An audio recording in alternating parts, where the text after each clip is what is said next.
Now, she was gored by a stag on holiday in a freak accident in Scotland and suffered life-threatening injuries. But the newspapers seemed more interested in her gender history. Now, Dr. Kate Stone has extracted corrections from 6 national newspapers.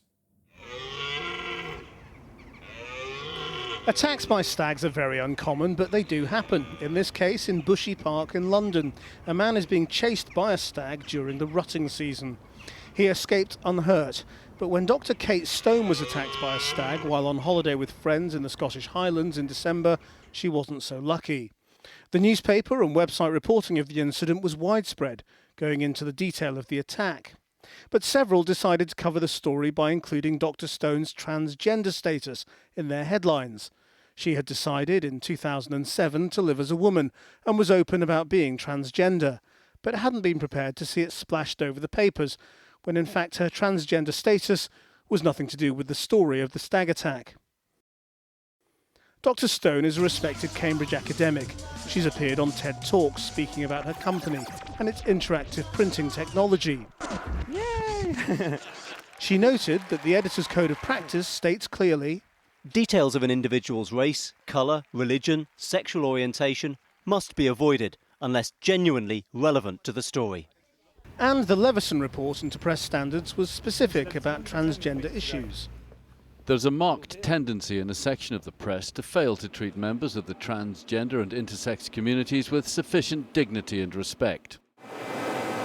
Dr. Stone's campaign succeeded. The offending newspapers and websites are rewriting their stories. Whether they rethink their approach the next time the issue is raised is another matter. And Kate Stone is with me now. Now, when these stories came out, what condition were you in? Probably a week or so after coming out of a coma in a high dependency ward. I was very, very ill. And so when did you find out what the coverage had been? I mean, I knew there was coverage, and then probably on my own, I Googled it on my phone, and I was just really, really shocked and disappointed. I just didn't understand why they'd written what they'd written. I mean, to play devil's advocate, I mean, almost literally, the argument would be, we're trying to grab people's attention. We put everything interesting about the individual into a story so that people will read the newspaper. Yeah, sure. I mean, I was laying in a pool of blood. I was airlifted to a hospital. I was millimetres from death. There was enough interest, is what you're saying? Yeah, I mean... In what had actually happened to you? Yeah, I think my blood on the floor should be colourful enough for a story. So how have you managed to extract these changes? With a lot of help from Sarah Lennox at All About Trans, and both of us had just a very similar approach. It's just draw to the attention of the newspapers that published this, that it's out of date, against the editor's code. And I became very clear about my goal was no more than just simply an admission that what was written was wrong, inappropriate, and against the code. And did they resist? No, I think pretty much their instant response was first off to say we've removed the online articles, and then just to negotiate the wording. But no apologies yet? I mean, I wasn't after an apology. I mean, but they did apologise in their letters. What do you think was behind this? I mean, are transgender people sort of the last minority to really be thought of? I think it's kind of like the next frontier, and I think, as this one falls and becomes irrelevant, maybe the highlight will be on other people.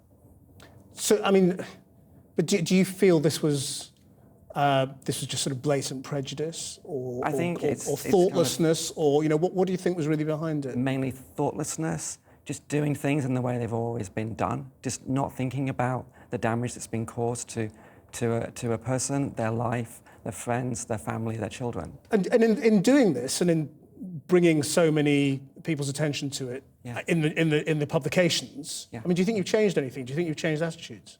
I mean, that's the aim. I mean, I feel slightly hypocritical to complain that myself being transgendered is out there, and then to want to kind of bring it up again. But for me, the damage has been done, and I have one simple goal: to highlight this is wrong. The papers admit it's wrong, and the goal is just to help other people. Can I sort of bring you right back to the start, because the thing that's sort of in the back of my mind is just this sort of amazing story of actually what happened to you. Yeah.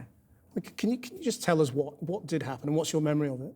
It came back to me a few weeks after, in a kind of like, just all revealed itself. I was walking home with some friends from a pub in absolute darkness. I'd given my torch to other people so they could see. And there was a stag trapped in someone's garden. As the people in front went through the garden gate, the stag, in the darkness, stampeded out. And it was terrified. It didn't attack me and ran straight into me. A stag hurtling like that rights off a car. Huge. I never saw it. It never saw me. But we know, now with hindsight, it was a stag. Its antler went through my trachea, esophagus, voice box, missed my arteries by millimeters and penetrated my spine and stopped right at my spinal cord.